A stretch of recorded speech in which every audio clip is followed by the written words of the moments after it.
Hello dear students, welcome to my YouTube channel Locus mathematics classes. Dear student, यहाँ पे हम लोग ITF देख रहे हैं, ठीक, इनवर्स ट्रिगोनोमेट्रिक फंक्शंस। इससे पहले एक वीडियो देख चुके हैं और पिछला वीडियो बहुत इंपॉर्टेंट था, ठीक।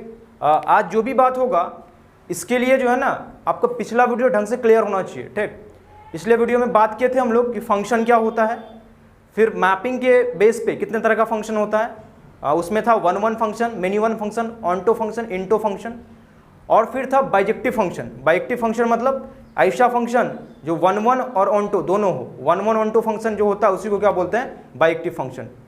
फिर बात किए थे इन्वर्स, कि किस फंक्शन का इन्वर्स एग्जिस्ट करता है, कौन सा फंक्शन इन्वर्टेबल होता है। तो क्या देखे थे, सिर्फ बाइजेक्टिव फंक्शन से इन्वर्टेबल होता है, बाकी फंक्शन इन्वर्टेबल नहीं होता है। तो इतना चीज़ आपको यहाँ तक क्लियर होना चाहिए, क्योंकि अभी हम लोग इन्वर्स बात करेंगे। इन्वर्स ट्रिगोनोमेट्रिक फंक्शन मतलब ट्रिगोनोमेट्रिक फंक्शन का इन्वर्स, ठीक।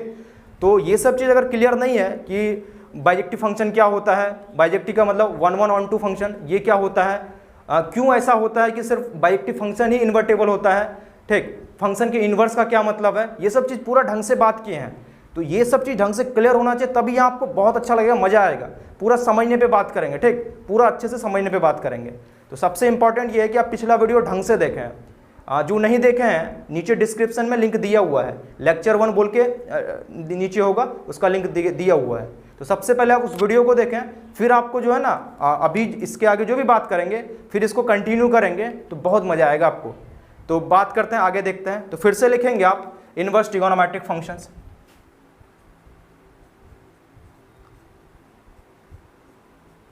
Inverse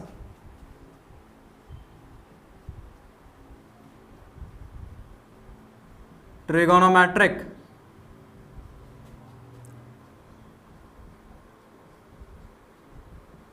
functions.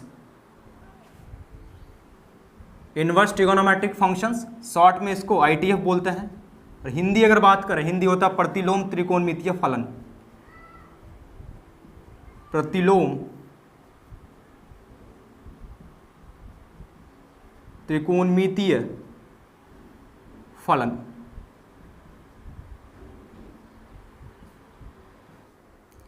Inverse trigonometric functions, short में आईटीएफ, हिंदी में प्रतिलोम त्रिकोणमितीय फलन। अब ध्यान दें, ढंग से समझेंगे, इधर ध्यान दें। अच्छा, ये जो अपना चैप्टर है इसका जो नाम है, इसमें 3 वर्ड है, इनवर्स ट्रिगोनोमेट्रिक फंक्शंस। इसमें सबसे पहले आपको फंक्शन क्या होता है ये ढंग से समझ में आना चाहिए। उसके बाद किस फंक्शन का इन्वर्स निकलता है, कौन सा फंक्शन इन्वर्टेबल होता है। और ये दोनों चीज़ पिछले दिन हम लोग ढंग से बात किए हैं कि फंक्शन क्या होता है और कौन सा फंक्शन इन्वर्टेबल होता है, ठीक, ये दोनों चीज़ ढंग से बात की हैं। क्या देखे थे हम लोग, सिर्फ बाइजेक्टिव फंक्शन ही इन्वर्टेबल होता है। बाइजेक्टिव मतलब वन वन ऑन टू। अगर फंक्शन बाइजेक्टिव है तो उसका इन्वर्स निकलेगा, नहीं तो नहीं निकलेगा। क्यों ऐसा होता है ये भी ढंग से देखे थे। अब ध्यान दें, ये जो इन्वर्स ट्रिगोनोमेट्रिक फंक्शन है ये ट्रिगोनोमेट्रिक फंक्शन का इन्वर्स होता है। ये जो बीच में ट्रिगोनोमेट्रिक लिखा हुआ है, ट्रिगोनोमेट्रिक मतलब ट्रिगोनोमेट्रिक फंक्शंस, ट्रिगोनोमेट्रिक फंक्शंस, इसी का इन्वर्स, ठीक। ट्रिगोनोमेट्रिक फंक्शंस क्या क्या, साइन, कॉस, टैन, कॉसेक, सेक, कॉट, ये सब ट्रिगोनोमेट्रिक फंक्शन है। इसी का इन्वर्स जो निकालेंगे, इसी का जो इन्वर्स होगा वही होगा आपका इन्वर्स ट्रिगोनोमेट्रिक फंक्शंस, शॉर्ट में आईटीएफ। ज़्यादातर हम लोग आईटीएफ ही यूज करते हैं क्योंकि ये जल्दी लिखाता है, ठीक। तो क्या है, ये जो इन्वर्स ट्रिगोनोमेट्रिक फंक्शन है वो ट्रिगोनोमेट्रिक फंक्शन का इन्वर्स निकलता है। तो अगर ये ट्रिगोनोमेट्रिक फंक्शन का इन्वर्स है तो ट्रिगोनोमेट्रिक फंक्शन को क्या होना पड़ेगा, बाइजेक्टिव होना पड़ेगा, क्योंकि हम लोग जानते हैं बाइजेक्टिव फंक्शंस का इन्वर्स निकलता है, ठीक। तो सबसे पहले हम लोग चेक करते हैं कि ये जो ट्रिगोनोमेट्रिक फंक्शंस है क्या वो बाइजेक्टिव है कि नहीं। अगर बाइजेक्टिव नहीं होगा ना तो उसका इन्वर्स निकलेगा ही नहीं। देखें, ध्यान दे, देखते हैं कि ये जो ट्रिग्नोमेट्रिक फंक्शन है जितना भी, वो सब बाइजेक्टिव होता है कि नहीं, मतलब वन वन ऑन टू होता है कि नहीं, ध्यान दें। अच्छा, देखते हैं साइन फंक्शन ही देखते हैं, इसको जानते हैं हम लोग, साइन थीटा, इसका डोमेन, ये सब चीज़ 11th में ढंग से देखे हैं। रेंज, साइन फंक्शन का डोमेन होता है ऑल रियल नंबर, रेंज होता है -1 से +1, मतलब थीटा के जगह आप कोई भी वैल्यू रख सकते हैं, कोई भी रियल नंबर, और ये वैल्यू देता है, इसका जो मान आता है कहाँ से कहाँ, -1 से +1 के बीच, और -1 +1 भी हो सकता है। अब ध्यान दें, देखेंगे इधर, देखते हैं कि फंक्शन बाइजेक्टिव है कि नहीं। देखें इधर, ध्यान दें, सबसे पहले मैपिंग के थ्रू चेक करते हैं। इधर साइन फंक्शन, ठीक, पहले चेक करते हैं ये फंक्शन बाइजेक्टिव है कि नहीं। अच्छा, साइन 45 डिग्री मतलब π/4, साइन π/4, π/4 मतलब 45, साइन 45 का अगर वैल्यू निकालें, साइन 45 कितना होता है 1/√2, तो क्या होगा 1/√2 होगा। वैसे ही साइन 135 3π/4, ठीक, 135 डिग्री, पाई रेडियन में बात करेंगे तो 3π/4 होगा। निकालते हैं, देखते हैं साइन 135 का वैल्यू कितना होता है। कैसे निकालते हैं, साइन 90 + 45 ये हो जाएगा आपका cos 45 डिग्री, और cos 45 डिग्री 1/√2, यही है। इसका भी वैल्यू देखो 1/√2, ठीक, और भी निकालेंगे ना आप, और भी, जैसे मान लो साइन 405 डिग्री 405, उसका वैल्यू 1/√2 ही आएगा। अच्छा, यहीं से अपना काम हो जाएगा। ध्यान से देखो, यहाँ दो एलिमेंट है, दोनों का सेम इमेज है ना, तो ये फंक्शन कैसा होगा, मेनी वन होगा। ये फंक्शन कैसा होगा, मेनी वन होगा। तो क्या ये फंक्शन बाइजेक्टिव है, नहीं है। बाइजेक्टिव का मतलब 1 1 on 2, ये तो मेनी वन है, ये फंक्शन बाइजेक्टिव नहीं है। अगर बाइजेक्टिव नहीं है तो क्या इसका इन्वर्स निकलेगा, बिल्कुल नहीं निकलेगा, इसका इन्वर्स निकलेगा ही नहीं, क्योंकि फंक्शन को बाइजेक्टिव होना पड़ता है इन्वर्स के लिए। नहीं होता है तो ग्राफिकली भी चेक कर सकते हैं आप, ग्राफ से चेक करो कि फंक्शन बाइजेक्टिव है कि नहीं, ग्राफ से भी चेक करना आता है। पिछले दिन ये सब चीज़ ढंग से देखे हैं हम लोग। इधर ध्यान दें, साइन फंक्शन का ग्राफ देखे हैं 11th में हम लोग। ये होता है साइन फंक्शन का ग्राफ।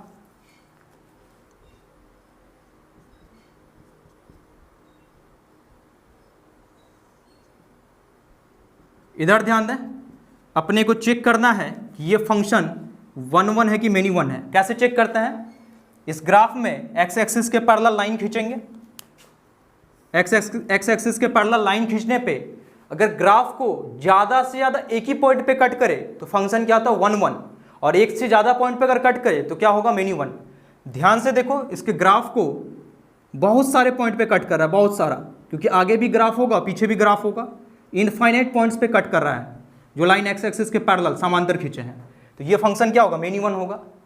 तो यहाँ पे क्या है, ये जो आपका साइन फंक्शन है वो क्या है आपका, ये बाइजेक्टिव फंक्शन है ही नहीं। तो इस स्थिति में, अभी जो सिचुएशन है, जो स्थिति है, इस स्थिति में आप इसका इन्वर्स नहीं निकाल सकते हैं। और भी कोई भी ट्रिग्नोमेट्रिक फंक्शन ले, जैसे मान लो tan फंक्शन लेते हैं। इधर ध्यान दें, देखेंगे इधर, अभी tan फंक्शन बात करते हैं। tan देखते हैं ये बाइजेक्टिव होता है कि नहीं। ध्यान दें, जैसे मान लो tan 30 डिग्री, tan 30 का अगर वैल्यू निकालेंगे तो 1/√3 आएगा। tan 30 का वैल्यू π/6, 1/√3। मान लेते हैं tan 210 कोई पूछा, निकालो tan 210 डिग्री का value. tan 180 degree plus 30 degree, ये क्या होगा tan 30 डिग्री। इसका भी वैल्यू देखो 1/√3 आया ना, तो 210 डिग्री का वैल्यू भी 1/√3। ध्यान से देखो, ये है क्या 1 1, नहीं है, ये भी मेनी वन है। तो मेनी वन है तो बाइजेक्टिव होगा नहीं, तो बाइजेक्टिव अगर नहीं होगा तो इसका इन्वर्स निकलेगा क्या, नहीं निकलेगा। तो यहाँ तक ये समझ में आ रहा है आपको कि ये सारे ट्रिग्नोमेट्रिक फंक्शन के साथ होगा, सबके साथ। तो यहाँ तक हम लोग ये बोल सकते हैं कि जितना भी ट्रिग्नोमेट्रिक फंक्शन है वो अपने डोमेन में, जो उसका डोमेन होता है वो अपने डोमेन में बाइजेक्टिव नहीं होता है। तो उस स्थिति में हम लोग इसका इन्वर्स नहीं निकाल सकते हैं, क्योंकि बाइजेक्टिव है ही नहीं, तो कैसे निकालेंगे हम लोग इन्वर्स। अच्छा, तो ये सिचुएशन यहाँ तक हम लोग को समझ में आया कि जो भी ट्रिग्नोमेट्रिक फंक्शन का अपना अपना डोमेन होता है वहाँ पे फंक्शन बाइजेक्टिव नहीं होगा और इन्वर्स नहीं निकलेगा। तब फिर इन्वर्स तब क्या करेंगे, तो उस हिसाब से अगर नहीं निकलेगा तो चैप्टर ही नहीं बनेगा, तो कैसे पढ़ेंगे हम लोग। तब क्या करते हैं, जितना भी ट्रिगोनोमेट्रिक फंक्शन है सबके डोमेन में कुछ रेस्ट्रिक्शन लगाते हैं, पाबंदी लगाते हैं, और उसको हम लोग सबसे पहले बाइजेक्टिव बनाते हैं। बाइजेक्टिव बनाने के बाद फिर उसका इन्वर्स निकालते हैं। ये लाइन इंपॉर्टेंट, ढंग से सुनेंगे। इसका जो अपना डोमेन है उसमें बाइजेक्टिव होगा नहीं, इन्वर्स निकलेगा नहीं, इसके लिए इसके डोमेन में जितना भी ट्रिग्नोमेट्रिक फंक्शन है सबके डोमेन में कुछ पाबंदी लगाते हैं, रेस्ट्रिक्शन लगाते हैं, और फिर सबसे पहले फंक्शन को बाइजेक्टिव बनाते हैं 1 1 1 2, और फिर क्या करते हैं, इन्वर्स निकालते हैं हम लोग।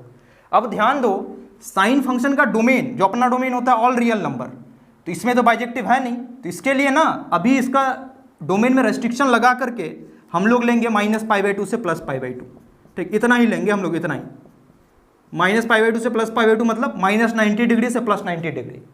इसमें अगर बात करेंगे तो इसमें जो फंक्शन ना 1 1 होगा, कभी भी वैल्यू रिपीट नहीं करेगा, ठीक। ध्यान से देखो, 45 का वैल्यू 1/√2, 135 आएगा ही नहीं, क्योंकि इसका मतलब है -90 डिग्री से +90 डिग्री, यही मतलब है। तो 90 -90 से +90 के बीच, उसके बाद -90 भी हो सकता है, +90 भी। 135 देखो तो 90 से ज़्यादा हो गया ना, तो ये तो बाहर हो गया, तो इसको थोड़ी लेंगे हम लोग। तो हर एक फंक्शन का अपना अपना एक रेस्ट्रिक्टेड डोमेन डिफाइन करेंगे, कॉस का कुछ और होगा, टेन का कुछ और होगा, देखेंगे हम लोग। तो सबसे पहले रेस्ट्रिक्शन लगाएंगे डोमेन में, ताकि फंक्शन बाइजेक्टिव बन जाए। तो बाइजेक्टिव बनने के बाद क्या होगा, वहाँ से इन्वर्स निकाल सकते हैं। या ग्राफिकली भी चेक करो आप, -90 से +90 के बीच चेक करो, देखो जैसे यही है, ध्यान दे इधर, -90 से +90 के बीच चेक करते हैं। तो -90 कहाँ होता, +90 यहाँ होता है π/2, और -90 यहाँ होता है -π/2। तो इतना ही लिए है ना ग्राफ, तो इसको आप इरेज करते हैं, आगे देखना ही नहीं है, आगे बात ही नहीं करेंगे हम लोग, ग्राफ उतने बात करेंगे, ठीक। तो अगर आप अभी देखेंगे -90 से +90 के बीच ग्राफ, ठीक, तो ये वाला पोर्शन मिलेगा आपको, ये वाला पोर्शन, बस इतने देखना है। अभी हम लोग रेस्ट्रिक्शन लगा के, पाबंदी लगा के बस छोटा कर दिए हैं इसका डोमेन को। तो इतना में अगर देखेंगे आप, कहीं पे भी लाइन खींचो, देखो एक ही जगह कट कर रहा है ना, कहीं पे भी लाइन खींचेंगे आप, ठीक, कहीं पे भी खींचेंगे, कहीं पे भी लाइन खींचो, कहीं पे भी, ठीक, तो ग्राफ को एक ही जगह पे कट करेगा वो, एक्स एक्सिस के पैरेलल अगर लाइन खींचेंगे ग्राफ में, तो इसका मतलब फंक्शन क्या होगा, 1 1 होगा। तो इस केस में क्या होता है, बाइजेक्टिव हो जाता है, तो बाइजेक्टिव हो जाता है तो इन्वर्स निकल जाएगा, सही है। तो अगर यहाँ तक बातों को समझें, अगर उसको समअप करें हम लोग, तो क्या है, सारा ट्रिग्नोमेट्रिक फंक्शन अपने डोमेन में बाइजेक्टिव नहीं होता है, ठीक। अगर बाइजेक्टिव नहीं होगा तो इस स्थिति में इन्वर्स इसका नहीं निकलेगा, तो नहीं निकलेगा, तो इसका इन्वर्स निकालने के लिए हम लोग सबसे पहले क्या करते हैं, इसके डोमेन में कुछ पाबंदी लगाते हैं, कुछ रेस्ट्रिक्शन लगाते हैं, ठीक। हर एक के डोमेन में कुछ ना कुछ रेस्ट्रिक्शन लगाएंगे ताकि फंक्शन आपका बाइजेक्टिव हो जाए, ठीक, 1 1 1 2 हो जाए। अगर बाइजेक्टिव हो जाएगा तो फिर उसका इन्वर्स निकल जाएगा, तो फिर हम लोग इन्वर्स निकाल लेंगे। तो वो जो इन्वर्स निकलता है, ठीक, रेस्ट्रिक्शन लगाने के बाद सारे ट्रिग्नोमेट्रिक फंक्शन में, जितना भी ट्रिग्नोमेट्रिक फंक्शन है सबके डोमेन में रेस्ट्रिक्शन लगाने के बाद अब जो उसका इन्वर्स निकालेंगे उसी को बोलेंगे हम लोग इन्वर्स ट्रिग्नोमेट्रिक फंक्शंस, ITF। तो इतना बात को सबसे पहले हम लोग लिख लेते हैं, ठीक, लिख लेते हैं।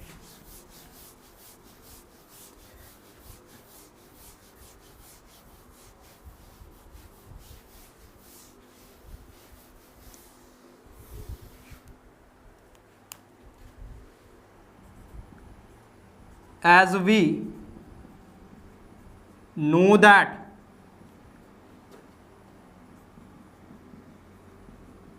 trigonometric functions are not bisective मतलब 1 1 on 2 functions in their domain, so their inverse do not exist in his own domain।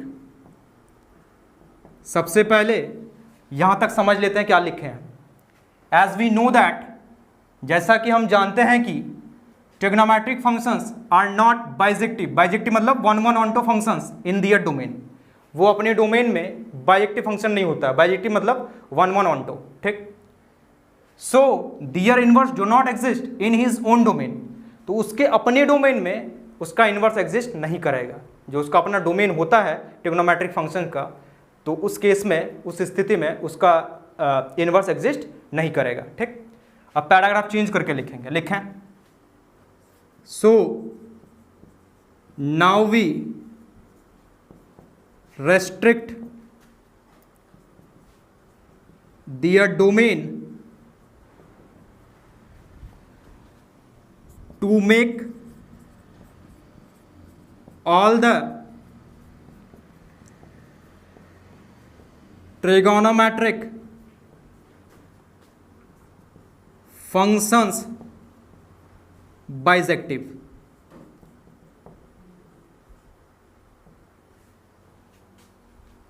Bijective. Now then find inverse of these functions.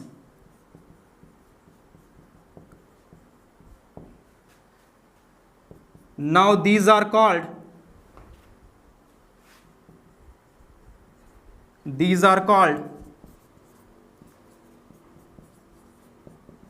inverse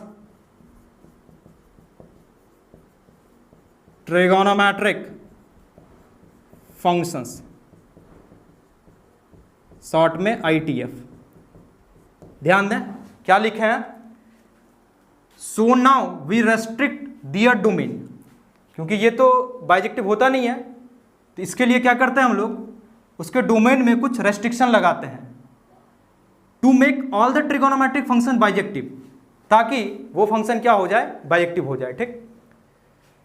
now then find inverse of this functions. जब bijective हो जाएगा इसके बाद क्या करेंगे हम लोग, उन सब फंक्शंस का इनवर्स निकालेंगे. Now these are called inverse trigonometric functions. इसी को अब हम लोग क्या बोलेंगे, इनवर्स ट्रिगोनोमेट्रिक फंक्शंस, ITF. ठीक. तो सबसे पहले वीडियो को पॉज करके लिख लें यहां तक. अब हम लोग मैपिंग के थ्रू ITF को देखेंगे. इसको जो है ना आप ढंग से समझें, इससे ना बहुत सारा चीज आपका क्लियर होगा. तो ध्यान देंगे इधर, देखें.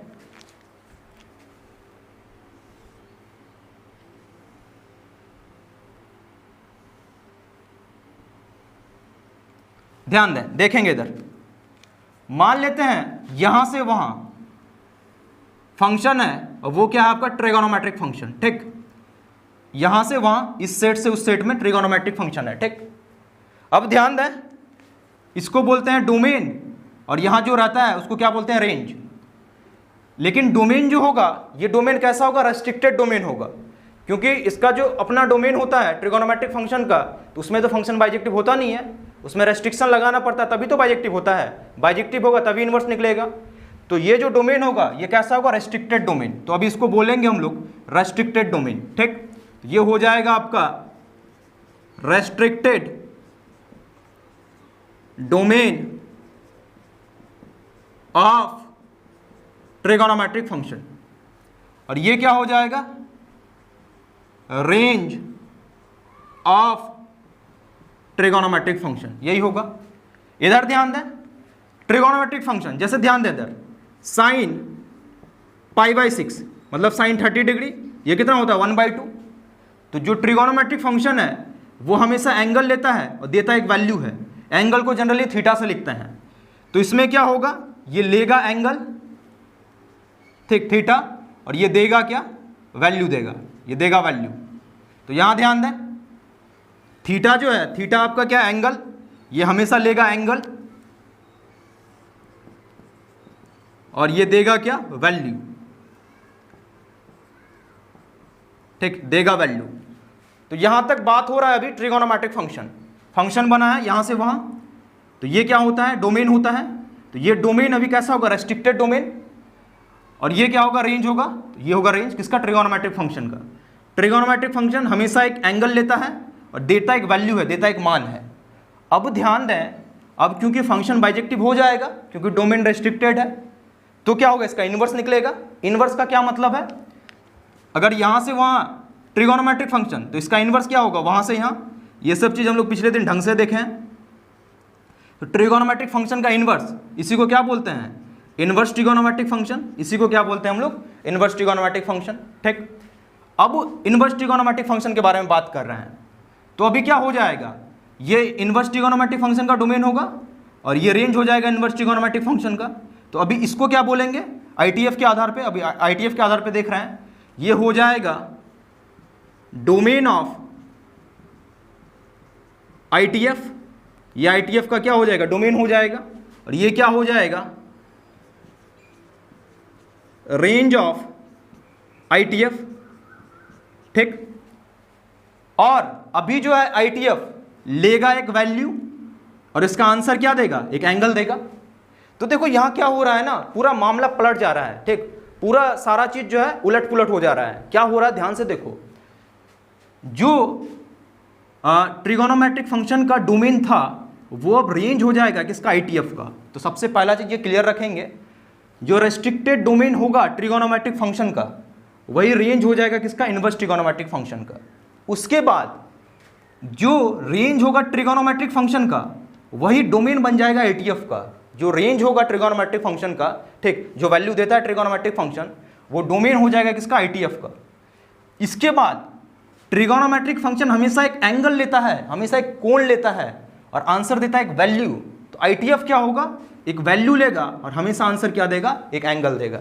इससे ना सारा चीज क्लियर हो रहा है। ठीक, तो ध्यान दें, देखेंगे इधर, जैसे अगर बात करें हम लोग ट्रिगोनोमेट्रिक फंक्शन के बारे में, इफ साइन फंक्शन लेते हैं, अगर साइन फंक्शन लेते हैं तो वो लेगा क्या, थीटा। ठीक, और देगा क्या, एक्स।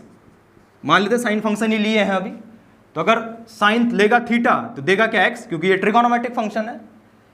देन ये बात की है हम लोग ट्रिगोनोमेट्रिक फंक्शन के बारे में। देन ध्यान दे इधर, देन अगर यहां से वहां साइन थीटा तो उधर से इधर, यहां से वहां साइन फंक्शन तो वहां से यहां क्या होगा, साइन इनवर्स। तो ये हो जाएगा साइन इनवर्स। ठीक, अब ये जो साइन इनवर्स है, ध्यान देंगे इधर, इसको थोड़ा नीचे लिख रहे हैं। देन यहां से वहां साइन इनवर्स होगा। अब जो ये साइन इनवर्स है ये लेगा क्या, एक्स। ठीक, क्योंकि डोमेन में एक्स है, और देगा क्या, थीटा, देगा क्या, थीटा। ठीक, तो ये क्या हो गया आपका ITF, ये क्या हो गया ITF, इनवर्स ट्रिगोनोमेट्रिक फंक्शन। तो यहां एक चीज और क्लियर होना चाहिए कि ट्रिगोनोमेट्रिक फंक्शन जो है लेता एंगल है। ठीक, ठीक, ये हमेशा एंगल लेगा, मतलब डोमेन में इसका एंगल होगा, और देता एक वैल्यू है। इसका आंसर क्या होता है, वैल्यू। ठीक, एक वैल्यू। तो ITF क्या होगा, ITF हमेशा एक वैल्यू लेगा और आंसर क्या देगा, एंगल देगा। आंसर क्या देगा, एंगल देगा। ठीक, तो ये सारा चीज क्लियर होना चाहिए, यहां तक जो है ना क्लियर होना चाहिए। ये लिखे कैसे समझ में आया ना, यहां से वहां ट्रिगोनोमेट्रिक फंक्शन है, अगर ट्रिगोनोमेट्रिक फंक्शन है तो साइन फंक्शन अगर लिए हैं तो लेगा थीटा, देगा एक्स, तो क्योंकि डोमेन में थीटा है तो sine theta equal to x. अब अगर उधर से उधर बात करेंगे तो यहां से यहां अगर साइन है तो वहां से यहां क्या होगा, साइन इनवर्स। तो साइन इनवर्स क्या होगा, लेगा एक्स, देगा क्या, थीटा। तो साइन इनवर्स लेगा एक्स, देगा थीटा। तो एक्स क्या है, वैल्यू, और थीटा क्या, एंगल। तो यहां पे क्लियर होना चाहिए, ये जो ITF आपका आंसर देगा ना, जितना भी ITF है हमेशा एक एंगल देगा आंसर। हमेशा ITF जो है कोई ना कोई एक एंगल देगा आंसर। इसको ना एग्जाम्पल में भी आप देख सकते हैं। ठीक, यहाँ एग्जाम्पल लिख रहे हैं कुछ, यहाँ ध्यान दो, इधर देखेंगे, इधर ध्यान दे, देखेंगे। जैसे मान लो कहीं पे लिखा हुआ है 1 नंबर में sin π/6 इक्वल टू 1/2। आप जानते हैं sin 30 इसका वैल्यू कितना होता है, 1/2। तो यहां से अगर हम लोग, तो यहां से वहां साइन बात की है। ठीक, तो अगर साइन इनवर्स बात करेंगे, साइन इनवर्स, तो ये लेगा क्या, 1/2। तो इसका आंसर कितना होगा, π/6। इसका आंसर कितना होगा, π/6 होगा। ठीक, मतलब क्या, इधर ध्यान दें, मैपिंग में भी देख सकते हैं, अगर साइन फंक्शन है तो ये π/6, ये वैल्यू कितना दे रहा है, 1/2। तो इधर इनवर्स हो जाएगा, तो ये लेगा क्या, 1/2, और देगा आंसर क्या, π/6। ठीक, वैसे ही इधर ध्यान दें, मान लेते कहीं पे लिखा हुआ है tan π/4, मतलब tan 45 इक्वल टू कितना, 1। तो इसका इनवर्स क्या होगा, tan इनवर्स। तो tan इनवर्स अभी क्या लेगा, ये 1 लेगा, तो इसका आंसर कितना होगा, π/4। इसका आंसर कितना होगा, π/4। tan π/4 ये 1, तो वहां से यहाँ क्या होगा, tan इनवर्स। तो tan इनवर्स 1, इसका वैल्यू कितना होगा, π/4।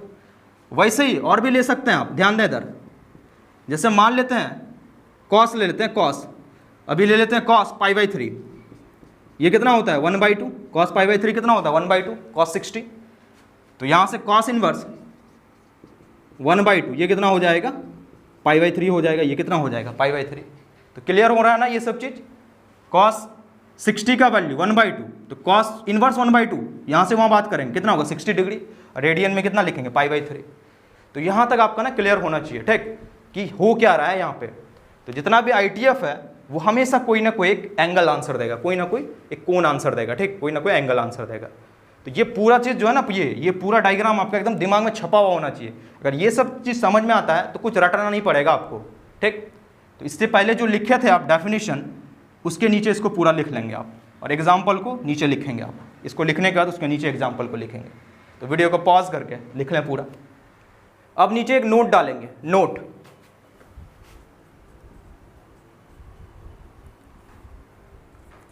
इसमें लिखेंगे ऑल ITF always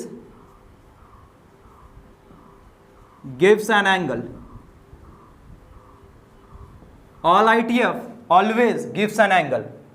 जितना भी ITF होता है, इनवर्स ट्रिगोनोमेट्रिक फंक्शंस होता है, वो हमेशा एक कोण देता है, ठीक। ये एकदम पूरा क्लियर होना चाहिए आपके दिमाग में। तो लिख लें, वीडियो को पॉज करके इसको लिख लेंगे आप। अब हम लोग बात करेंगे domain and range of ITF, बहुत इंपॉर्टेंट है, ठीक। इसको भी ढंग से देखेंगे, ध्यान दे इधर। तो हेडिंग है domain and range of ITF का डोमेन एंड रेंज। देखें इधर, ध्यान दें। अच्छा देखें इधर, देखो इसको देखें। अभी हम लोग क्या देखें, ध्यान दें इधर, देखेंगे। इससे चीज जो ना ढंग से समझ में आता है। इधर ध्यान दें, क्या था, यहां से वहां अगर ट्रिगोनोमेट्रिक फंक्शन, तो ये क्या था, ट्रिगोनोमेट्रिक फंक्शन का डोमेन, लेकिन कैसा बोलेंगे, रेस्ट्रिक्टेड डोमेन। तो ये था रेस्ट्रिक्टेड डोमेन किसका, ट्रिगोनोमेट्रिक फंक्शन का। और ये क्या था, रेंज किसका, ट्रिगोनोमेट्रिक फंक्शन का। तो यहां से वहां ट्रिगोनोमेट्रिक फंक्शन, तो यहां से वहां ITF। तो अब क्या हो जाएगा, ये ITF का डोमेन हो जाएगा, ये डोमेन हो जाएगा किसका, ITF का। और ये क्या हो जाएगा, रेंज हो जाएगा किसका, ITF का। तो ध्यान दो, हो क्या रहा है, जो ट्रिगोनोमेट्रिक फंक्शन का रेंज है वो ITF का डोमेन बन जाएगा, जो ट्रिगोनोमेट्रिक फंक्शन का रेस्ट्रिक्टेड डोमेन है वो ITF का क्या बन जाएगा, रेंज बन जाएगा। तो क्या लिखेंगे, the range of trigonometric function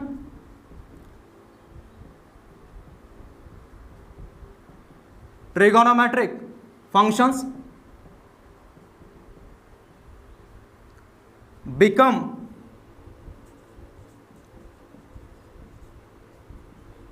the domain of ITF, मतलब inverse trigonometric functions, and the restricted domain and the restricted domain of trigonometric functions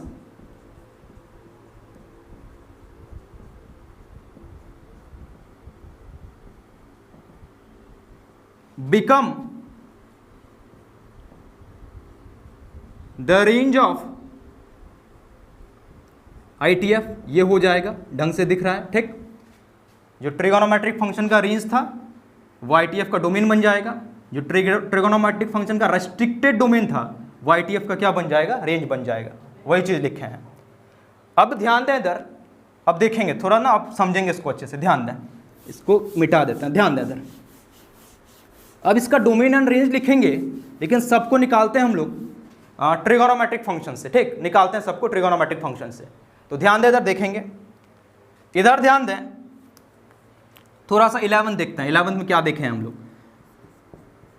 TF trigonometric functions, ये सब चीज़ हम लोग 11 में देखे हैं। इधर ध्यान दें, यहाँ पे ट्रिगोनोमेट्रिक फंक्शन, यहाँ पे उसका डोमेन और यहाँ रेंज।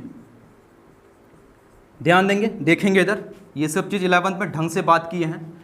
साइन फंक्शन, इसका डोमेन क्या होता है, ऑल रियल नंबर, रेंज -1 से +1 क्लोज इंटरवल।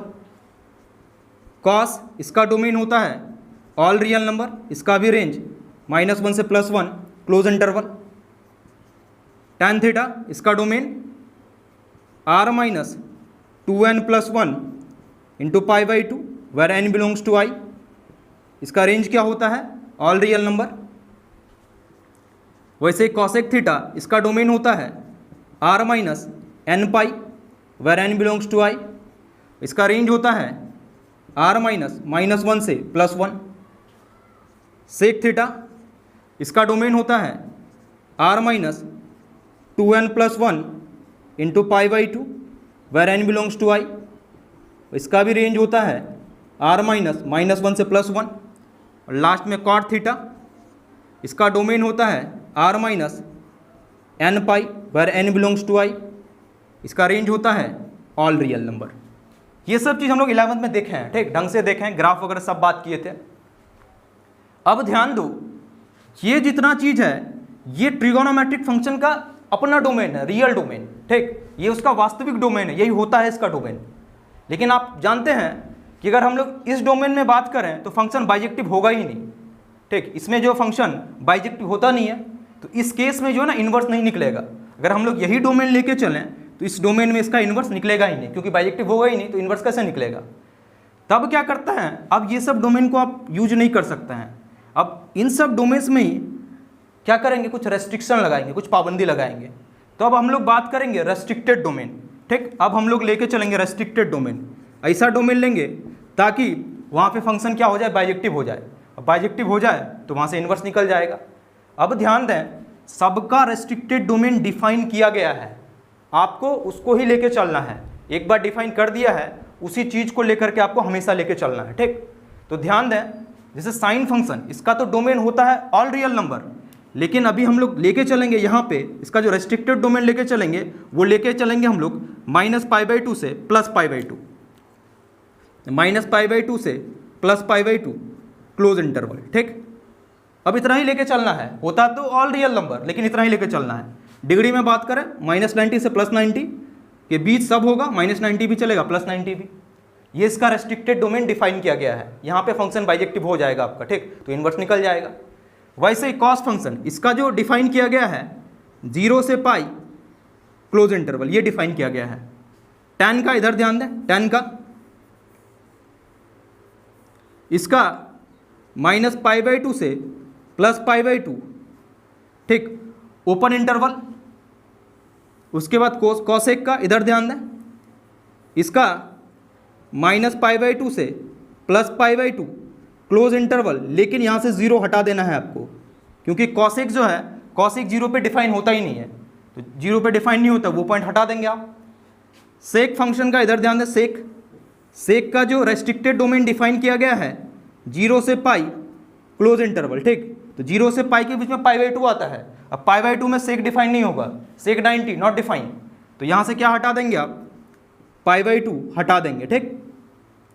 और कॉट फंक्शन, इसका जो रेस्ट्रिक्टेड डोमेन डिफाइन किया गया है 0 से π ओपन इंटरवल, 0 से π ओपन इंटरवल। तो अब हम लोग ये सब लेके चलेंगे, ठीक, यहाँ पे फंक्शन आपका बाइजेक्टिव हो जाएगा। साइन फंक्शन का -π/2 से +π/2 क्लोज इंटरवल, कॉस का 0 से π क्लोज इंटरवल, ठीक, tan का -π/2 से +π/2 ओपन इंटरवल, ओपन इंटरवल मतलब -π/2 और π/2 के बीच का, सिर्फ -π/2 भी नहीं चलेगा, +π/2 भी नहीं चलेगा, क्योंकि आपको पता है tan 90 डिफाइन होता ही नहीं है, तो फंक्शन वहाँ डिफाइन होगा ही नहीं, तो उसको लेके क्या करेंगे हम लोग। कॉसेक थीटा -π/2 से +π/2 क्लोज इंटरवल, इसके बीच में 0 भी आता है, कॉसेक 0 नॉट डिफाइन होता है, आपको पता है, तो उसको हटा दिए हम लोग। सेक थीटा 0 से π क्लोज इंटरवल, अच्छा, इसके बीच में π/2 आएगा, π/2 में सेक डिफाइन होता नहीं है, तो उसको हटा दिए। और कॉट थीटा 0 से π, ठीक, यहाँ ओपन इंटरवल।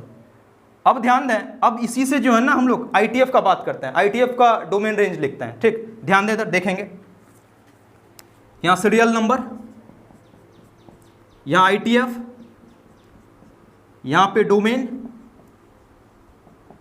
और यहाँ पे रेंज।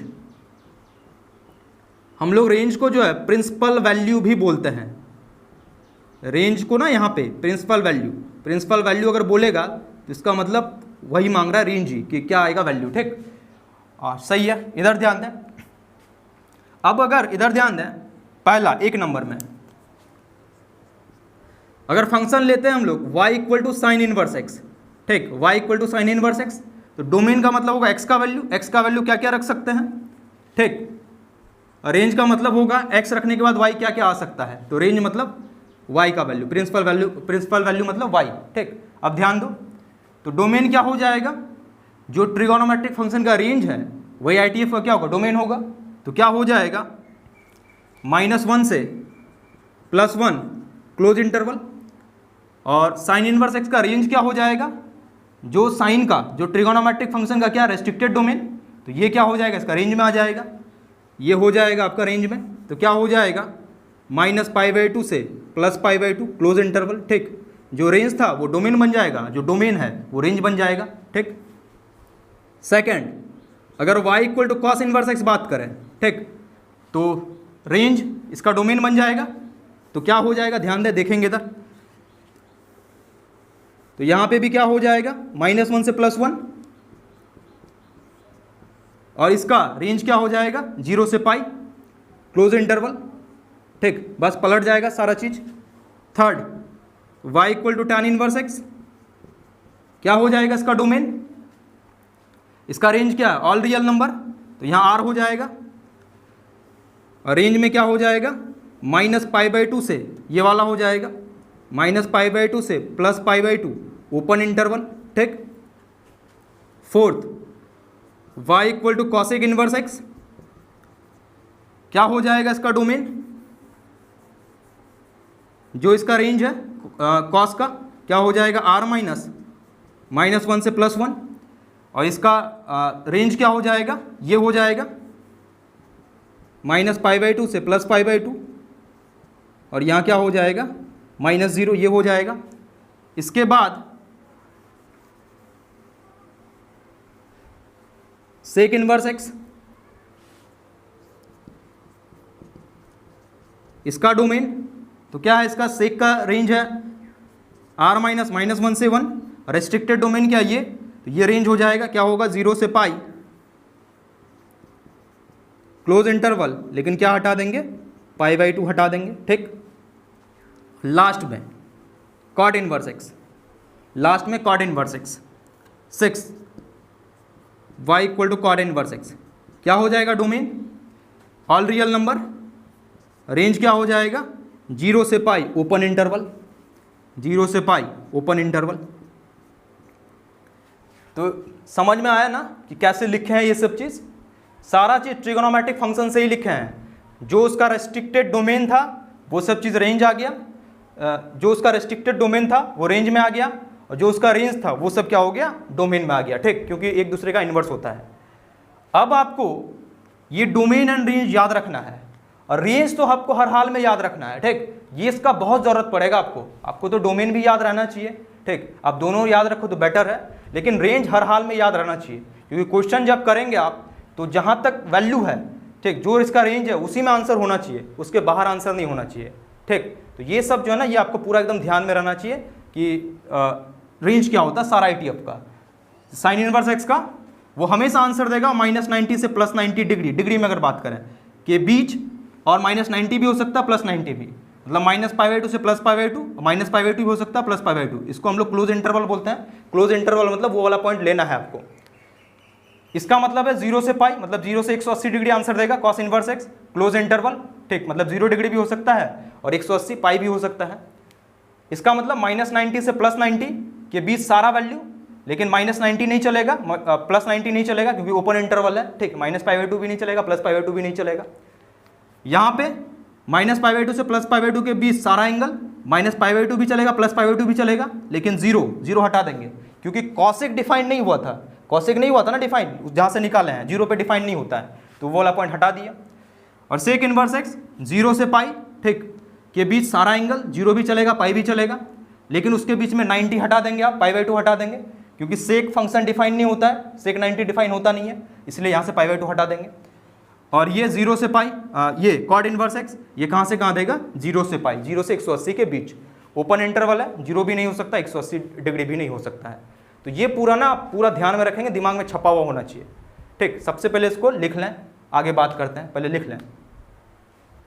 अब बात करेंगे हम लोग कौन सा ITF कब कैसा वैल्यू देता है, ठीक, इसको भी आप ढंग से समझें। तो हेडिंग डालेंगे वैल्यू। अच्छा, ITF का जो वैल्यू आता है, ITF का मान क्या आता है, एक एंगल आता है, तो ब्रैकेट में लिखेंगे angle, of ITF in different quadrants. अब जो है ना ध्यान दे इधर, इसको जो है ना क्वाड्रेंट से अगर देखते हैं हम लोग तो वो ना थोड़ा समझ में आता है और याद भी जल्दी होता है। तो इसको हम लोग समझने के लिए क्वाड्रेंट का हेल्प लेंगे। अब ध्यान दे, देखेंगे इधर, ध्यान दें।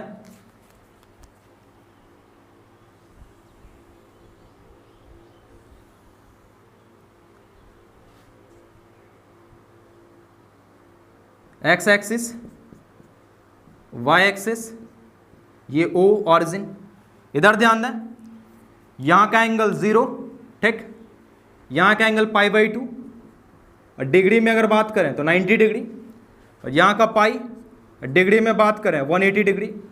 यहाँ का एंगल जो है ना हम लोग इधर से लेते हैं क्लॉकवाइज डायरेक्शन में। अगर आप क्लॉकवाइज डायरेक्शन में एंगल मेजर करेंगे तो कैसा एंगल होता है? Negative angle. तो ये कितना हो जाएगा? -π/2 यानी -90 डिग्री। इधर एंटी क्लॉकवाइज डायरेक्शन में लिए हैं और इधर क्या लिए हैं? क्लॉकवाइज। तो अगर क्लॉकवाइज डायरेक्शन में लेते हैं तो एंगल कैसा होता है? Negative angle. अब ध्यान दें इधर, यहां लिखे ऑल ITF। अच्छा, ऑल ITF का क्या मतलब है? Sine inverse x, cos inverse x, tan inverse x, cosec inverse x,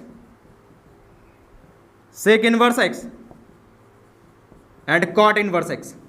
अब ध्यान दें, ये जो जितना भी ITF है इसमें अगर ये जो x है वैल्यू, अंदर में जो x है, अगर इसका वैल्यू पॉजिटिव हो, अगर ये पॉजिटिव हो, when x is positive, x is positive, positive मतलब x क्या हो? ग्रेटर देन 0 हो, तो जो ना इसका आंसर आता है हमेशा 0 से π/2 के बीच आता है, 0 से 90 के बीच आता है, कोई ना कोई एक एंगल आंसर आएगा।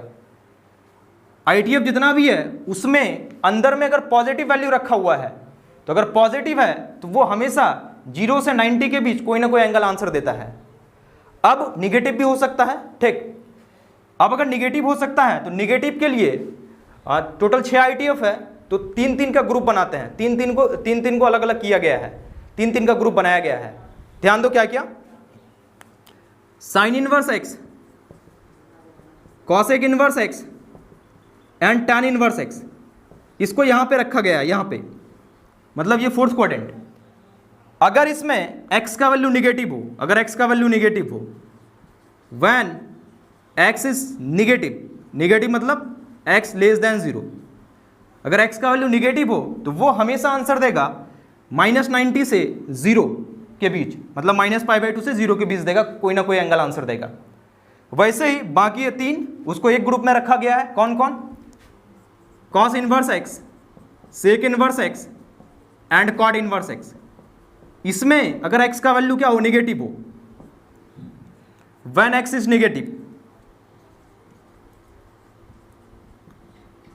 तो इस केस में निगेटिव मतलब x लेस देन 0, तो इस केस में आंसर देगा ये हमेशा π/2 से पाई के बीच कोई ना कोई एंगल, मतलब 90 डिग्री से 180 डिग्री के बीच।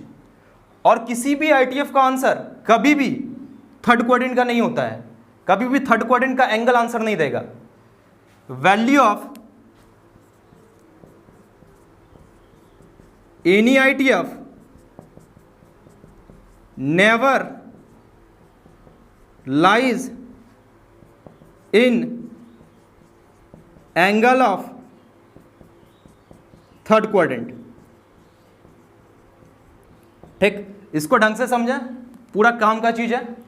देखो जितना भी ITF है, कोई भी ITF लें, इसमें जो अंदर में जो चीज है, ठीक, ये पॉजिटिव भी हो सकता है एंड ये निगेटिव भी हो सकता है, ये जो x है, ठीक। तो अगर x का वैल्यू पॉजिटिव हो, x के जगह में अगर पॉजिटिव चीज हो तो वो हमेशा 0 से 90 के बीच कोई ना कोई एंगल आंसर देगा, मतलब फर्स्ट क्वाड्रेंट का एंगल आंसर देगा, कोई ना कोई आंसर देगा 0 से 90 डिग्री के बीच, 0 से π/2 के बीच। अब निगेटिव भी तो हो सकता है, तो निगेटिव के केस में 3-3 का ग्रुप बनाएंगे आप, sign inverse x, cosec inverse x और टैन इनवर्स एक्स। इसमें अगर x का वैल्यू निगेटिव होगा, ये हमेशा आंसर देगा -90 डिग्री से 0 डिग्री के बीच, -π/2 से 0 के बीच, अगर इन तीनों में x का वैल्यू क्या हो? निगेटिव हो। और बाकी तीन कौन कौन? Cos inverse x, sec inverse x and cot inverse x. इसमें अगर अंदर में निगेटिव है, तो ये हमेशा आंसर देगा सेकेंड क्वाड्रेंट का एंगल, मतलब 90 डिग्री से 180 डिग्री के बीच, π/2 से पाई के बीच कोई ना कोई एक एंगल आंसर देगा। और किसी भी ITF का आंसर कभी भी थर्ड क्वाड्रेंट का एंगल नहीं आता है, कभी भी थर्ड क्वाड्रेंट का एंगल नहीं आता है। इस चीज़ को दिमाग में रखना है, एकदम दिमाग में रखना है, क्वेश्चन बनाने में बहुत यूज होगा। ठीक, इसको अगर याद रखते हैं तो क्वेश्चन में कभी भी कोई कन्फ्यूजन नहीं होगा। जितना भी ITF है, अगर उसमें उसके अंदर पॉजिटिव चीज़ लिखा हुआ है, ठीक, अंदर जो भी दिया हुआ है अगर वो चीज़ पॉजिटिव है तो उसका आंसर हमेशा फर्स्ट क्वाड्रेंट का एंगल आंसर आएगा, मतलब 0 से 90 डिग्री के बीच, 0 डिग्री से 90 डिग्री के बीच, 0 से π/2 के बीच कोई ना कोई एक एंगल आंसर आएगा। उसका जब निगेटिव हो तो 3 का ग्रुप बनाएंगे। ठीक, पहला ग्रुप में ये 3 sign inverse x, cosec inverse x, tan inverse x. इसमें अगर एक्स का वैल्यू निगेटिव हो तो ये हमेशा आंसर -90 डिग्री से 0 डिग्री के बीच, -π/2 से 0 के बीच, मतलब फोर्थ क्वाड्रेंट का एंगल आंसर देगा। और इन तीनों में नेगेटिव हो, cos inverse x, sec inverse x, cot inverse x, इसमें अगर अंदर में मतलब एक्स का वैल्यू अगर नेगेटिव हो तो ये हमेशा आंसर देता है 90 डिग्री से 180 डिग्री के बीच, π/2 से पाई के बीच कोई ना कोई एक एंगल आंसर देता है। ठीक, इसको ध्यान में रखना है। तो सबसे पहले वीडियो को पॉज करके लिख लें आप। तो अब इसी चीज को ऐसे भी लिख सकते हैं, ध्यान दे इधर देखें,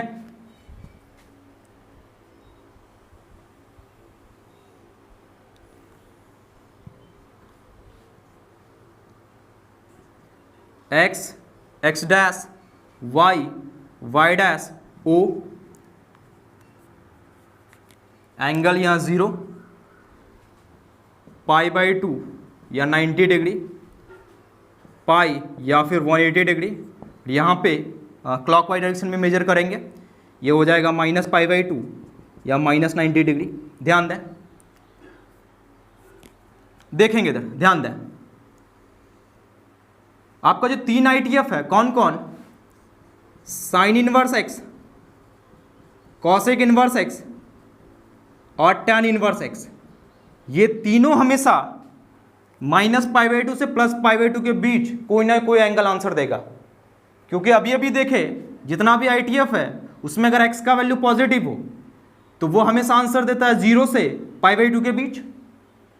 और ये तीन में अगर x का वैल्यू निगेटिव हो, साइन इनवर्स और कॉसेक इनवर्स और टैन इनवर्स में अंदर में जो x लिखा हुआ है उसमें अगर x का वैल्यू निगेटिव हो तो -π/2 से 0 देता है आंसर। तो एक साथ अगर बात करें तो ये तीनों -π/2 से +π/2 के बीच कोई ना कोई एक आंसर देगा। ठीक, पॉजिटिव होगा तो 0 से π/2 के बीच आंसर देगा जब x का वैल्यू पॉजिटिव होगा, और जब x का वैल्यू निगेटिव होगा तो -π/2 से 0 के बीच कोई ना कोई एक एंगल आंसर देगा। वैसे ही बाकी 3, इधर ध्यान दें, बाकी 3 अगर बात करें वो कौन कौन, cos inverse x, sec inverse x and cot inverse x, ये हमेशा 0 से पाई के बीच, 0 से 180 डिग्री के बीच कोई ना कोई एक एंगल आंसर देगा। जब x का वैल्यू पॉजिटिव होगा तो 0 से π/2 के बीच कोई एक एंगल आंसर देगा, 0 से 90 डिग्री के बीच। और जब x का वैल्यू निगेटिव होगा तो वो कहाँ से कहाँ आंसर देगा, 90 से 180 डिग्री के बीच, π/2 से पाई के बीच कोई ना कोई एंगल आंसर देगा। तो इससे जो है ना आप रेंज भी याद कर सकते हैं। ठीक, रेंज मतलब कहाँ से कहाँ आंसर देता है।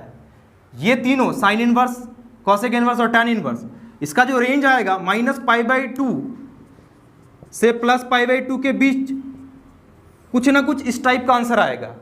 जहां डिफाइन नहीं है फंक्शन उसको छांट देंगे। जैसे साइन इनवर्स तो पूरा डिफाइन है। ठीक, साइन इनवर्स क्योंकि साइन पूरा डिफाइन होता है, साइन से ही ना साइन इनवर्स बनता है, तो साइन फंक्शन तो यहाँ -π/2 से +π/2 में पूरा डिफाइन होता है। लेकिन वैसे ही अगर कॉसेक बात करेंगे तो कॉसेक इनवर्स बना है कॉसेक से, तो कॉसेक जो है किस में डिफाइन नहीं होता है, 0 पे डिफाइन नहीं होता है, क्योंकि कॉसेक 0 नॉट डिफाइन होता है। 1/sin 0, कॉसेक थीटा क्या होता है, 1/sin थीटा ना, तो कॉसेक 0 क्या होगा, 1/sin 0। अगर 0 बात करें, sin 0 0 होता है, 1/0 नॉट डिफाइन, तो नॉट डिफाइन होगा तो 0 पे जब कॉसेक डिफाइन नहीं है तो उसको तो हटा देना पड़ेगा। तो इसलिए वहाँ पे क्या कर देते हैं हम लोग, 0 क्या कर देते हैं, माइनस कर देते हैं। वैसे टैन में अगर बात करें तो टैन क्या होगा, -π/2 से +π/2 के बीच में हर जगह डिफाइन होगा। ठीक, टैन इनवर्स क्योंकि टैन से बनता है, लेकिन टैन -90 डिफाइन नहीं होता है, तो टैन इनवर्स के केस में -π/2 और +π/2 हटा देंगे, इसके बीच का सारा पॉइंट होगा। तो यहाँ पे जो है ना रेंज को भी ऐसे ही याद कर सकते हैं हम लोग कि ये तीनों का रेंज -π/2 से +π/2 टाइप का कुछ ना कुछ होगा, जहाँ पे जो ITF जिस ट्रिग्नोमेट्रिक फंक्शन से बना है वो ट्रिग्नोमेट्रिक फंक्शन जिस पॉइंट पे डिफाइन नहीं है उसको हटा देंगे वहाँ से, ठीक।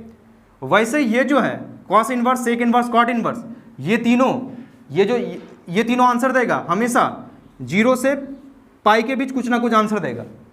जहाँ पे जिससे ये ITF जिस ट्रिग्नोमेट्रिक फंक्शन से बना है, जिस पॉइंट पे वो डिफाइन नहीं होता है उसको हटा देंगे।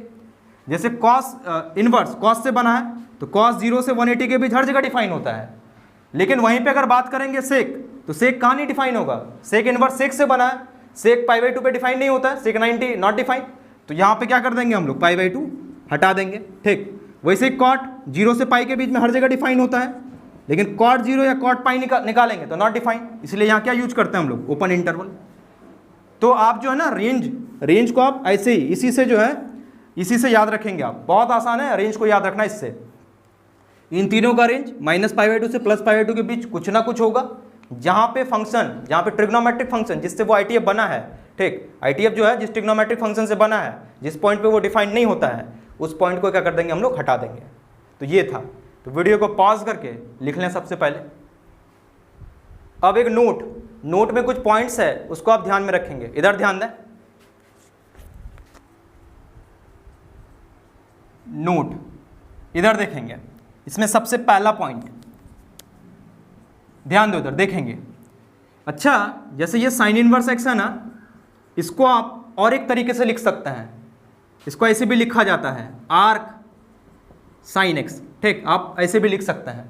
या मान लो कहीं पे लिखा हुआ आर्क tan x, तो इसका क्या मतलब होगा, tan इनवर्स x। ये दोनों सेम चीज़ है, ठीक। तो ITF कभी कभार ऐसा भी दिख सकता है आपको, ज़्यादातर केस में तो ऐसा ही दिखता है, इसी फॉर्म में दिखता है, लेकिन मान लो कहीं पे इस तरह से लिखा हुआ रहे तो आप समझ जाएंगे कि वो भी क्या है, ITF है, ठीक। तो ध्यान दें इधर,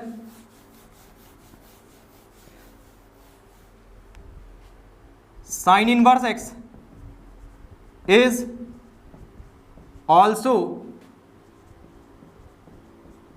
denoted by arc sine x, ठीक। आर्क साइन x का मतलब साइन इनवर्स x। उस हिसाब से अगर कहीं पर ऐसा लिखा हुआ है आर्क tan x, तो इसका क्या मतलब होगा, tan इनवर्स x, ठीक। कहीं आर्क tan x लिखा हुआ है तो इसका क्या मतलब होगा, tan इनवर्स x। थर्ड, इधर ध्यान दें, देखेंगे इधर, इसको ढंग से देखेंगे, ध्यान दें इधर देखें,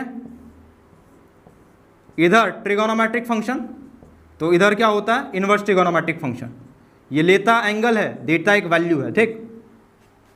तो अगर साइन फंक्शन बात करें तो ये होगा साइन, तो उधर क्या हो जाएगा, इधर ये हो जाएगा साइन इनवर्स, ठीक। अब ध्यान दें, तो साइन लेगा क्या, थीटा, तो साइन लेगा थीटा और देगा क्या, एक्स, तो साइन थीटा इक्वल टू क्या होगा, एक्स होगा।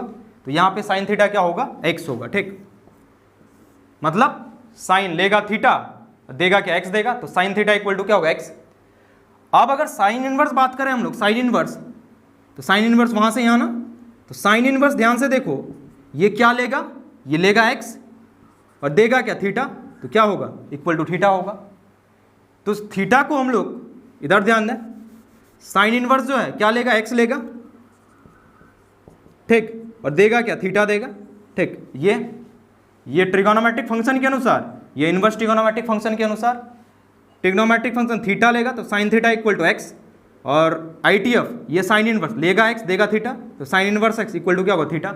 इस थीटा को हम लोग इधर भी लिख सकते हैं, ठीक, इक्वेशन है तो इधर लिख सकते हैं। अब ध्यान दें, देखेंगे इधर, अगर इतना लिखा हुआ है देन थीटा इक्वल टू, अगर आपसे पूछे कोई, तो थीटा ना, सिर्फ थीटा, इसका मतलब साइन फंक्शन को उधर भेजे हैं तो वो किस में चेंज हो जाएगा, इनवर्स में।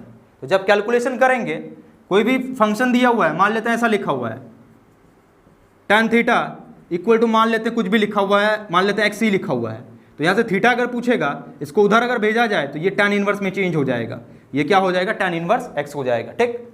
वैसे ही इधर ध्यान दें, फोर्थ ध्यान दो इधर, अगर पहले बात करते हैं हम लोग ITF, तो sine inverse x equal to क्या होगा, थीटा, तो sine inverse x equal to क्या होगा, थीटा।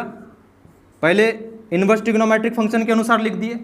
अब अगर ट्रिग्नोमेट्रिक फंक्शन के अनुसार लिखेंगे तो क्या हो जाएगा, यहाँ से वहाँ लेगा साइन क्या लेगा, थीटा, तो साइन थीटा इक्वल टू, ये वैल्यू क्या देगा, एक्स, तो वैल्यू क्या देगा, एक्स, इस x को इधर भी लिख सकते हैं हम लोग, ठीक होगा ना, sine theta equal to x,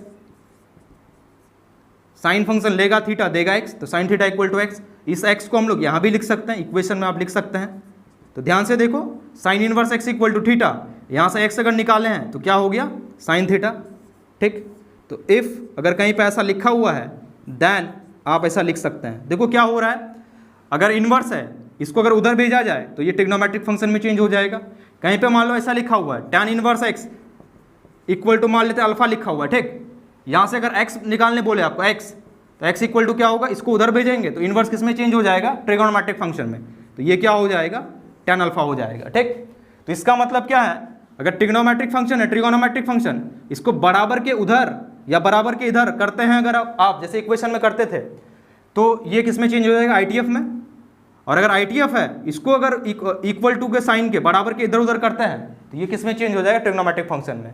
जब भी आपको इक्वेशन सॉल्व करेंगे, अगर आपको जरूरत पड़ रहा है कि ट्रिग्नोमेट्रिक फंक्शन है, मान लिया लेफ्ट साइड में, राइट साइड में लेके जाएंगे तो वो ITF में चेंज हो जाएगा, या राइट साइड में है उसको लेफ्ट साइड में लेके आएंगे तो ITF में चेंज हो जाएगा। या अगर ITF दिया हुआ है, मान लो लेफ्ट साइड में दिया हुआ है, उसको राइट साइड में लेके जाएंगे तो वो ट्रिग्नोमेट्रिक फंक्शन में चेंज होगा। या ITF राइट साइड में दिया हुआ, उसको लेफ्ट साइड में लाते हैं तो वो किस में चेंज हो जाएगा, ITF किस में चेंज हो जाएगा, ट्रिग्नोमेट्रिक फंक्शन में चेंज हो जाएगा। इस सब चीज़ को ध्यान में रखना है, कैलकुलेशन में आपको जरूरत पड़ेगा। तो सबसे पहले वीडियो को पॉज करके लिख लें, यहाँ तक लिख लो, पहले यहाँ तक। नोट का 5वां पॉइंट, इधर ध्यान दें, कहीं पे लिखा हुआ साइन इनवर्स x, इसका ये मतलब नहीं है साइन x पे पावर -1, या आप ऐसा नहीं लिख सकते हैं। ध्यान दें, जैसे मान लो कहीं पे लिखा हुआ साइन स्क्वायर थीटा, तो इसका क्या मतलब होता है, साइन थीटा का होल स्क्वायर, यही मतलब होता है ना। लेकिन ये ट्रिगोनोमेट्रिक फंक्शन है, तो ट्रिगोनोमेट्रिक फंक्शन है तभी आप ऐसा कर रहे हैं। लेकिन ये क्या आपका इनवर्स ट्रिगोनोमेट्रिक फंक्शन, ये नया चीज़ है, ये दूसरा चीज़ है, तो आप यहाँ पावर के ऐसा नहीं कर सकते हैं, ठीक। इसका सब अपना होगा, इसका फॉर्मूला, इसका सारा प्रॉपर्टीज अपना होगा, ये ITF के अनुसार चलेगा। तो यहाँ पे जो है आप इसको पावर के ऐसा नहीं सोच सकते हैं, ये पूरा में एक साइन इनवर्स x है, ठीक। इसको नहीं लिख सकते हैं आप साइन x पे पावर -1 जैसे यहाँ लिखते थे हम लोग। अच्छा, सिक्स्थ, छठा, तो उस हिसाब से अगर साइन इनवर्स x लिखा हुआ है तो हम लोग इसको 1/sin x ये भी नहीं लिख सकते हैं, बिल्कुल नहीं लिख सकते हैं, क्योंकि पावर होगा तभी ना। अगर ऐसा रहता साइन x पे पावर -1 रहता तो इसको आप 1/sin x लिख सकते थे, आप इसको लिख सकते थे, क्योंकि ये पावर है। जैसे x पे पावर -1 क्या लिखते हैं, 1/x, ठीक। अगर पावर रहता है, ये पावर थोड़ी है, ये पावर है नहीं, ठीक, तो आप ऐसा नहीं लिख सकते हैं। या ध्यान दो इधर, जैसे ट्रिगोनोमेट्री में साइन थीटा इक्वल टू लिखते हैं ना 1/cosec थीटा, तो अगर आपको लग रहा होगा ऐसा कि साइन इनवर्स x को 1/cosec इनवर्स x लिख लेंगे तो आप गलत सोच रहे हैं, ठीक। आप नहीं लिख सकते हैं, यहाँ पे ये इनवर्स ट्रिगोनोमेट्रिक फंक्शन है, यहाँ पे कोई भी ट्रिगोनोमेट्री का फॉर्मूला नहीं लगेगा यहाँ पे, और आप लगा भी नहीं सकते हैं, ठीक। तो आप ऐसा नहीं लिख सकते हैं। 8, या ऐसे ध्यान दें, tan theta equal to sine theta by cos theta, बहुत पर है हम लोग ट्रिगोनोमेट्री में, ठीक। तो अगर आपको लग रहा है कि tan inverse x equal to लिख देंगे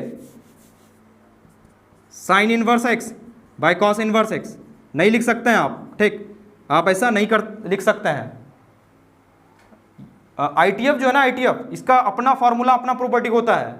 कोई भी ट्रिगोनोमेट्री का फॉर्मूला या प्रॉपर्टी आप अप्लाई नहीं करेंगे यहाँ पे, ठीक। ITF अपने अनुसार चलेगा, देखेंगे इसका प्रॉपर्टी फॉर्मूला सब देखेंगे, ये अपने अनुसार चलता है। तो ये सब चीज़ ध्यान में रखेंगे आप कि यहाँ पे कोई भी चीज़ ट्रिगोनोमेट्री फंक्शन वाला चीज़ नहीं लगाएंगे, मतलब ट्रिगोनोमेट्री वाला कोई चीज़ नहीं लगाएंगे, ये अपने अनुसार बात होगा, इसका जो भी होगा सब अपना होगा। तो वीडियो को पॉज करके लिख लें यहाँ तक। अब बात करेंगे हम लोग principal value of ITF, ITF का प्रिंसिपल वैल्यू। तो नेक्स्ट हेडिंग है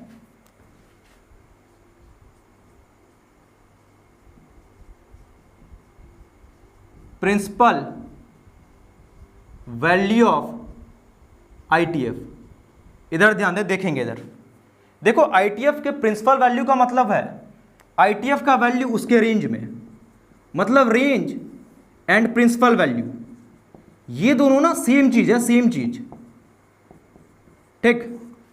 जब ITF का वैल्यू उसके रेंज में निकालते हैं तो उसी को क्या बोलते हैं हम लोग, प्रिंसिपल वैल्यू बोलते हैं। उसको क्या बोलते हैं, उसका एक अलग से नाम दिया गया है, प्रिंसिपल वैल्यू। तो जब भी आपको बोले कि कोई ITF दिया हुआ इसका प्रिंसिपल वैल्यू निकालो, तो इसके रेंज से ही, ITF के रेंज से ही जो आंसर लिखते हैं उसी को क्या बोलते हैं हम लोग, प्रिंसिपल वैल्यू। मतलब प्रिंसिपल वैल्यू, ITF का प्रिंसिपल वैल्यू और ITF का रेंज दोनों क्या है, सेम चीज़ है। जब ITF का वैल्यू उसके रेंज से ही निकालते हैं उसी को क्या बोलते हैं हम लोग, प्रिंसिपल वैल्यू। और जब वहाँ पे रेंज लिख रहे थे ITF का, उसके नीचे ध्यान देंगे प्रिंसिपल वैल्यू भी लिखे थे, ठीक। तो प्रिंसिपल वैल्यू एंड रेंज दोनों क्या होता है, सेम चीज़ होता है। तो अगर आप लिखना चाहें तो क्या होगा,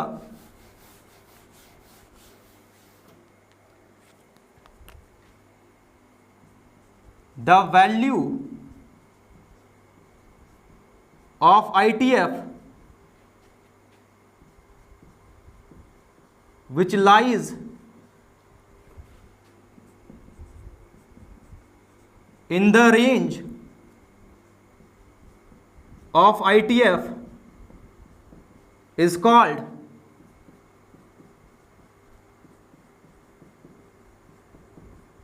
principal value of ITF। क्या लिखे हैं, the value of ITF which lies in the range of ITF is called principal value of ITF, ठीक। ITF का वैल्यू वो सब वैल्यू जो उसके रेंज से होता है उसी को क्या बोलते हैं हम लोग, प्रिंसिपल वैल्यू। अब थोड़ा ध्यान देंगे, देखेंगे इधर, इसको ढंग से समझें, ध्यान दें।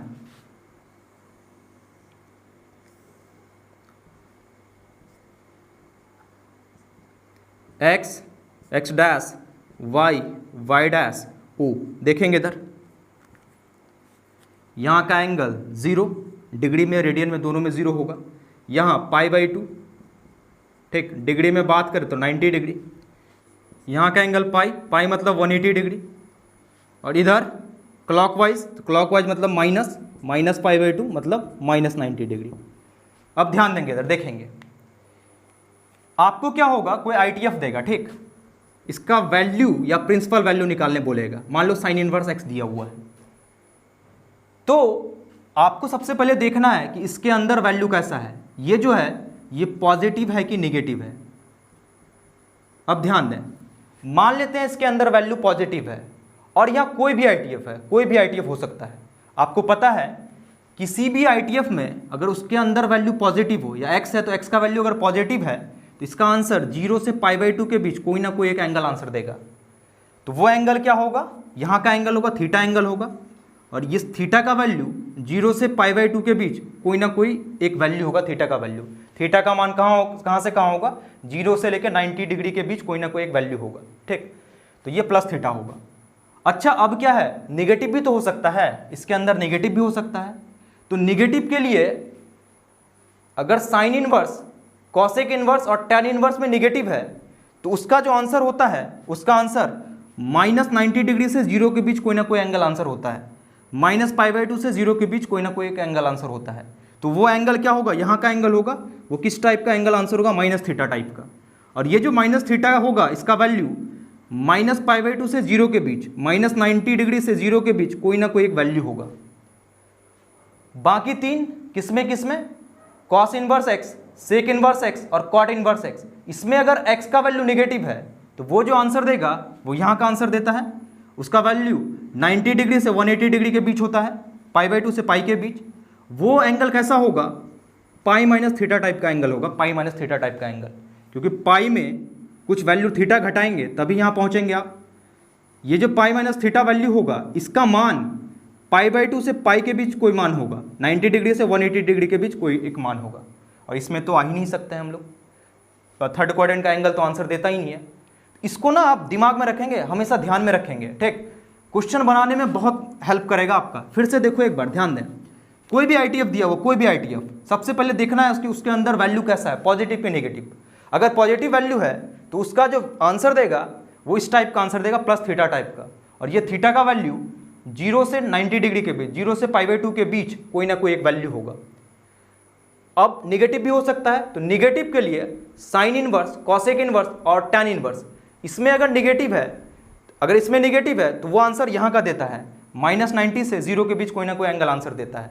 वो किस टाइप का एंगल होगा, -θ टाइप का, -θ। ये -θ -π/2 से 0 के बीच कोई ना कोई एक एंगल होगा। वैसे ही कॉस इनवर्स, सेक इनवर्स और कॉट इनवर्स, इसके अंदर अगर निगेटिव है तो वो जो आंसर देता है -π/2 से पाई, 90 डिग्री से 180 डिग्री के बीच कोई ना कोई एंगल, वो एंगल कैसा होगा, पाई माइनस थीटा टाइप का एंगल। और ये पाई माइनस थीटा का वैल्यू कैसा होगा, 90 डिग्री से 180 डिग्री के बीच कोई ना कोई एक एंगल, पाई/2 से पाई के बीच कोई ना कोई एक एंगल होगा। तो इस चीज़ को आप ध्यान में रखेंगे। अगर इसको ध्यान में रखते हैं तो क्वेश्चन में कोई कन्फ्यूजन ही नहीं रहेगा। आप आराम से उसका वैल्यू या प्रिंसिपल वैल्यू, क्वेश्चन में बोलेगा प्रिंसिपल वैल्यू, आराम से वो वैल्यू आप उसका निकाल सकते हैं। तो इसको अच्छे से दिमाग में रखना है आपको। तो सबसे पहले वीडियो को पॉज करके लिख लें।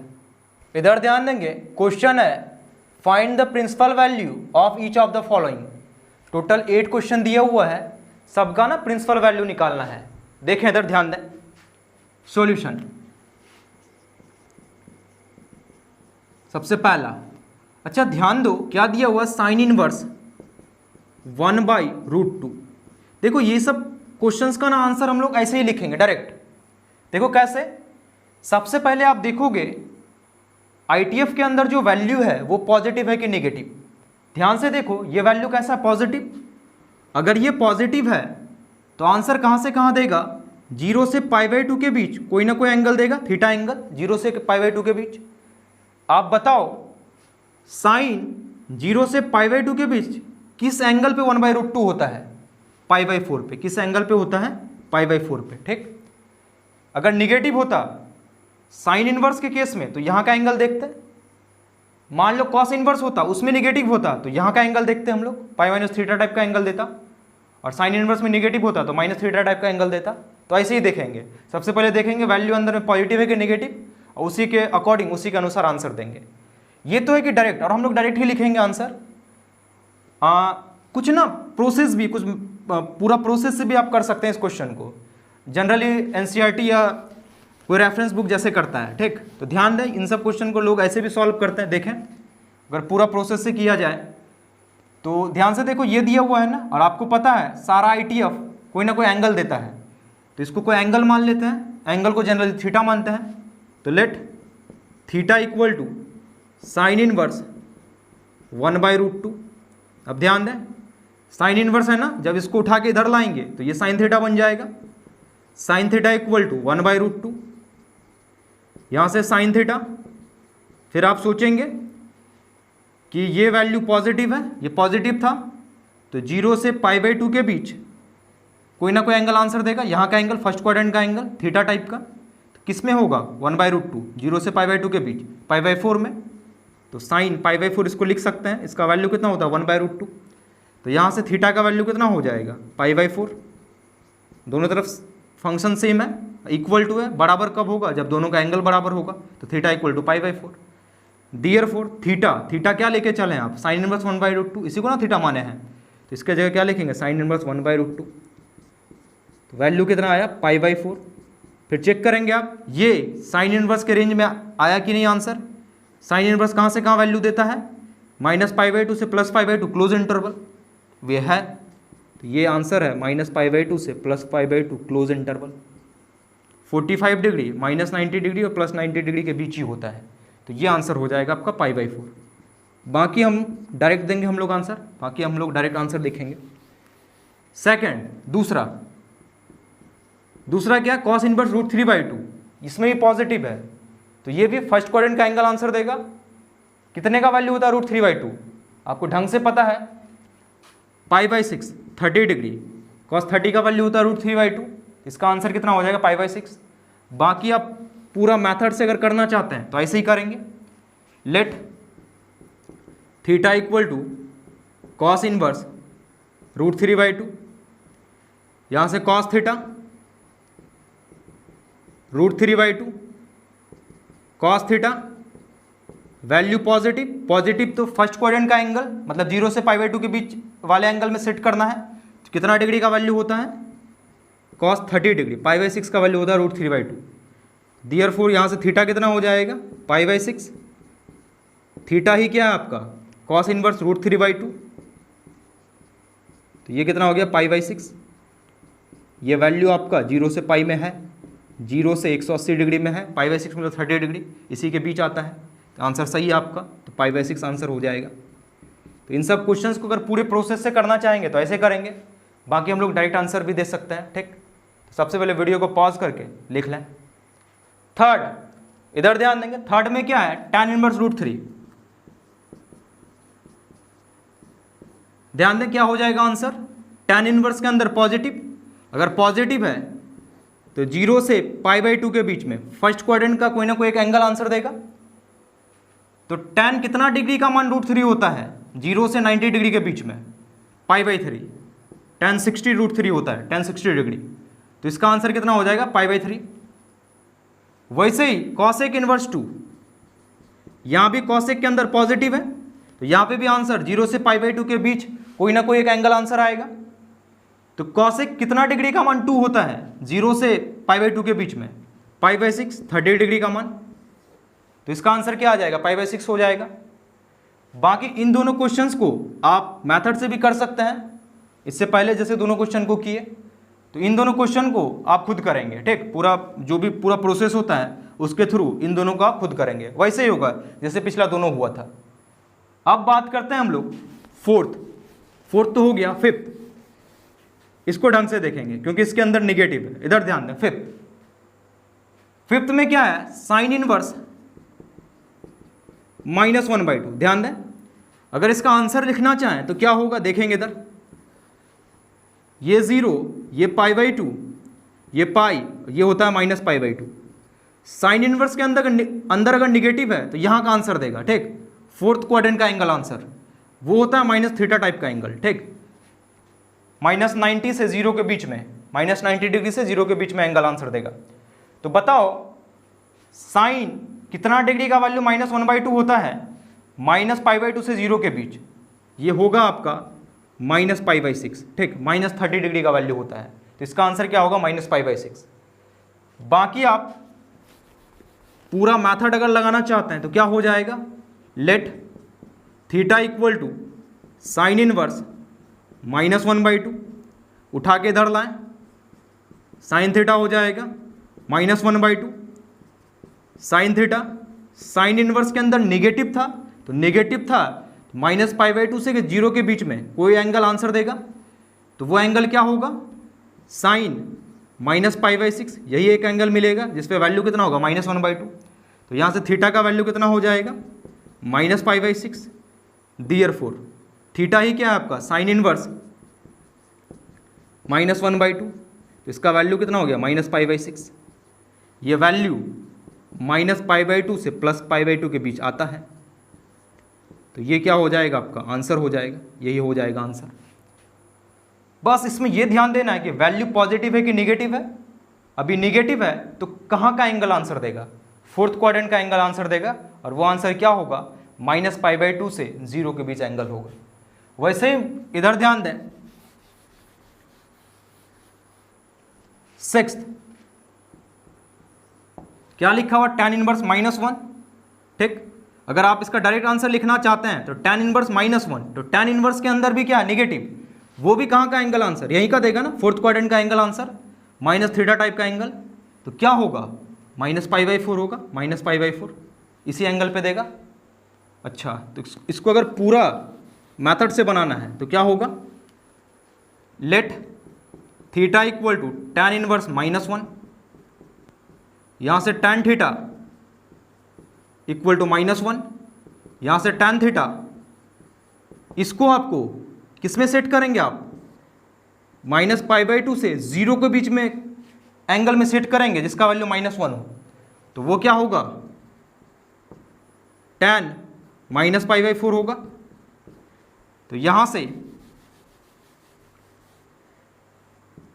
थीटा -π/4, थीटा ही क्या है आपका, tan इनवर्स -1, तो इसका वैल्यू कितना हो गया, -π/4।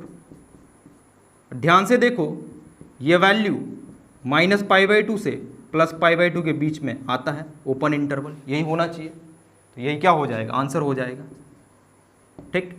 तो वीडियो को पॉज करके लिख लें सबसे पहले। अब सेवंथ, इधर ध्यान देंगे, इसको ढंग से समझेंगे, ध्यान दें इधर, सेवंथ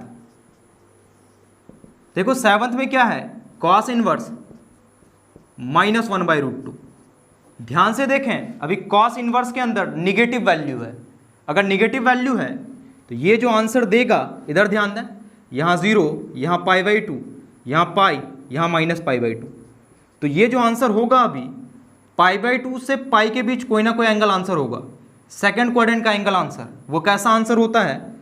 पाई माइनस थीटा टाइप का एंगल होता है आंसर। तो इसका जो आंसर होगा क्या होगा? पाई माइनस थीटा का मतलब है कॉस इनवर्स 1/√2, मतलब कॉस कितना डिग्री का मान 1/√2 होता है, तो π/4। ठीक, तो कितना होगा? 3π/4। थीटा आप कैलकुलेट करेंगे इसको पॉजिटिव बना के, इसको पॉजिटिव बना के थीटा कैलकुलेट करेंगे। ठीक, तो अगर पॉजिटिव बनाएंगे तो कितना डिग्री का मान 1/√2 होगा? π/4। तो यह π/4 होगा, तो पाई माइनस π/4। ये जो थीटा होता है, थीटा का मतलब है जब इसके अंदर क्या पॉजिटिव हो, ठीक, तो उसी एंगल को क्या करना है आपको? घटाना है। तो वो क्या घटेगा आपका? π/4 घटेगा अभी। तो इसका वैल्यू कितना हो जाएगा? 3π/4। तो अगर इसको आप पूरा प्रोसेस से करना चाहते हैं तो क्या होगा? ध्यान दें, let theta equal to cos inverse -1/√2, ये इधर आएगा कॉस थीटा इक्वल टू क्या हो जाएगा? -1/√2 कॉस थीटा, कॉस इसको किस एंगल में सेट करना है? पाई माइनस थीटा। तो पाई माइनस थीटा मतलब π/4, जिसपे इसका वैल्यू 1/√2 आ जाए। क्योंकि अगर आप इसको आप कैलकुलेट करेंगे, इसको अगर आप कैलकुलेट करना चाहते हैं कॉस पाई माइनस π/4, तो फार्मूला लगेगा ना कॉस 180 माइनस थीटा, यह आपका होता है माइनस कॉस थीटा, तो माइनस कॉस π/4 होगा। और फाइनली देखो तो -1/√2 नहीं आया, यानी इसका वैल्यू यही आएगा। तो आपको यही लिखना पड़ेगा, पाई माइनस π/4, मतलब पाई माइनस थीटा के रूप में। अब ध्यान दें, तो यहाँ से cos theta equal to cos 3π/4 होगा, 4π माइनस पाई 3π/4 हो जाएगा। तो यहाँ से थीटा कितना हो गया? 3π/4। देयरफॉर थीटा, थीटा क्या है आपका? इसी को ना थीटा मान के चले हैं, तो क्या है? कॉस इनवर्स -1/√2, इसका वैल्यू कितना हो गया? 3π/4। अब चेक करें कि ये वैल्यू 0 से पाई के बीच में आता है कि नहीं। π/4 मतलब 45, 45 गुना 3 135 डिग्री होगा। 135 डिग्री जो है वो 0 से 180 के बीच में ही आता है, तो बिलोंग्स टू 0 से पाई, यानी 3π/4 सही आंसर है आपका। ठीक, तो बस ध्यान में रखना है कि ये कॉस इनवर्स के अंदर निगेटिव था ना, तो इसको किस एंगल में सेट करेंगे हम लोग। वैसे ही इधर ध्यान दो, कॉट इनवर्स, ध्यान दें 8 में है कॉट इनवर्स। अच्छा, कॉट के अंदर भी निगेटिव है, तो वो भी क्या देगा? पाई माइनस थीटा टाइप का एंगल आंसर देगा। तो क्या होगा इसका आंसर? पाई माइनस थीटा मतलब किस पे? ये 1/√3 देता है। किस पे देता है? π/3 पे। ठीक, कॉट 60 का वैल्यू क्या होता है? 1/√3, तो क्या हो जाएगा? 2π/3। इसका आंसर कितना हो जाएगा? 2π/3। ठीक, ये क्लियर होना चाहिए। पाई माइनस थीटा, पाई माइनस थीटा, थीटा का मतलब कितना डिग्री पे वो पॉजिटिव वैल्यू देगा। ठीक, अब ध्यान दें, इसको अगर पूरा प्रोसेस से करेंगे तो ऐसे ही करेंगे, देखो क्या होगा। Let theta equal to cot inverse -1/√3, तो यहां से क्या हो जाएगा?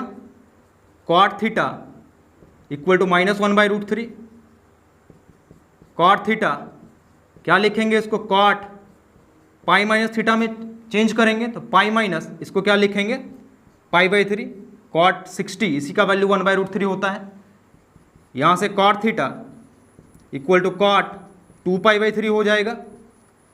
यहाँ से थीटा कितना हो जाएगा? 2π/3। देयरफॉर थीटा क्या है आपका? कॉट इनवर्स -1/√3, तो इसका वैल्यू कितना हो गया? 2π/3।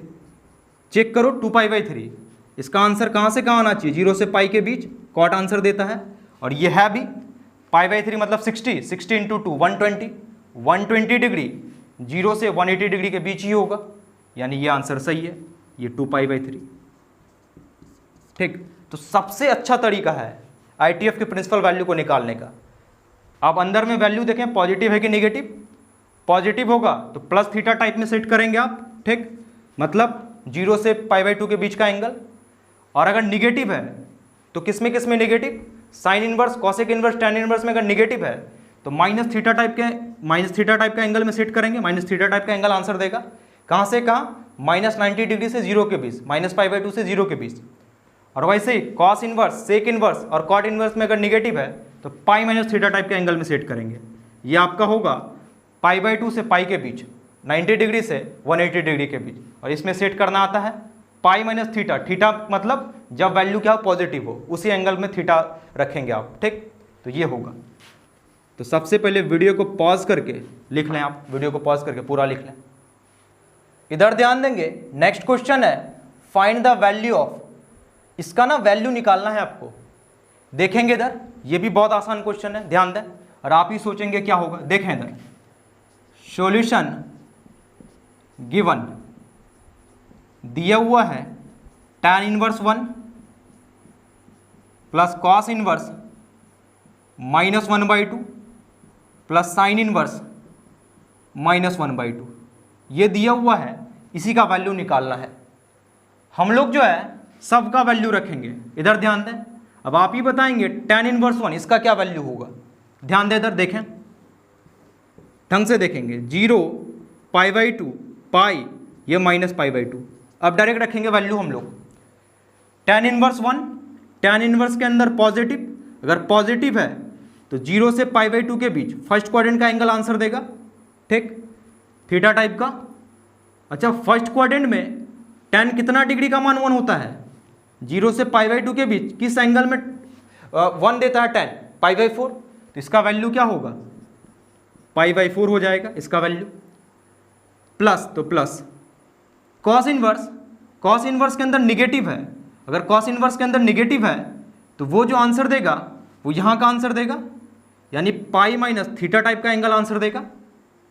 अच्छा, पाई माइनस थीटा टाइप का एंगल वो क्या होगा, पाई माइनस थीटा किस एंगल पे 1/2 होता है, ये आपका होता है π/3, ठीक, π/3 पे 60 डिग्री पे। प्लस, तो प्लस साइन इनवर्स के अंदर निगेटिव, तो वो कहाँ का एंगल, यहाँ का एंगल, माइनस थीटा टाइप का एंगल होगा वो। तो साइन कितना डिग्री का मान -1/2 होता है, -π/2 से 0 के बीच में, -π/6 मतलब -30 डिग्री। इधर ध्यान दें, ढंग से देखेंगे, यही इंपॉर्टेंट। tan इनवर्स 1 है ना, ये पॉजिटिव है, अगर पॉजिटिव है तो कितना होगा, 0 से π/2 के बीच का एंगल होगा, वो क्या होगा, π/4, क्योंकि tan π/4 कितना होता है, 1। अब कॉस इनवर्स के अंदर नेगेटिव है, अगर नेगेटिव है कॉस के अंदर तो यहाँ का एंगल देगा पाई माइनस थीटा टाइप का एंगल, तो वो क्या होगा, पाई माइनस थीटा मतलब कितना डिग्री पे 1/2 होता है, और आपको पता है कॉस 60 डिग्री, कॉस π/3 का वैल्यू 1/2 होता है, तो π/3 रख दिए। अब साइन इनवर्स के अंदर नेगेटिव, तो वो कहाँ का आंसर, यहाँ का एंगल आंसर देगा, तो यहाँ का एंगल मतलब -π/2 से 0 के बीच का एंगल, तो वो कितना डिग्री होगा, साइन -30 डिग्री, तो वो क्या होगा, -π/6। अब सॉल्व करें इसको, ध्यान देंगे,